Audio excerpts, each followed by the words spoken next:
Hello అండి, మేము పోయిన శుక్రవారం విజయవాడ అమ్మవారి దర్శనానికి వెళ్ళామండి. కనకదుర్గమ్మ గుడికి.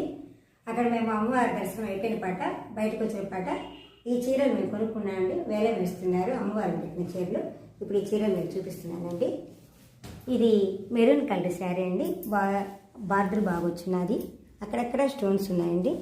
ఇక్కడ చూడండి, ఇక్కడ అక్కడక్కడ స్టోన్స్ ఉన్నాయి. ఇది వెయిట్లెస్ శారీ అండి. ఇది చందనం కలర్ అండి. ఈ చీర అండి పింక్ అండ్ ఎల్లో అండి. పెద్దవాళ్ళకైతే బాగుంటుంది. బార్డర్ బాగా వచ్చింది. ఇది మేనక పచ్చ అండి, పింక్ అండి. ఇది కూడా పెద్దవాళ్ళకేనండి. చాలా బాగుంది ఈ చీర, నాకు నచ్చిన కలర్ ఇది. ఇది పూర్తి ఎల్లో శారీ అండి, వెయిట్లెస్ శారీ. ఇది చిన్నపిల్లలకైతే చాలా బాగుంటుంది. 1000 రూపాయలకి 5 చీరలు అంటే నాకు నచ్చి తీసుకున్నానండి. ఎల్లో ఎందుకు ఎక్కువ తీసుకున్నానంటే శుభానికి గుర్తు ఎల్లో, అందుకని తీసుకున్నానండి. ఈ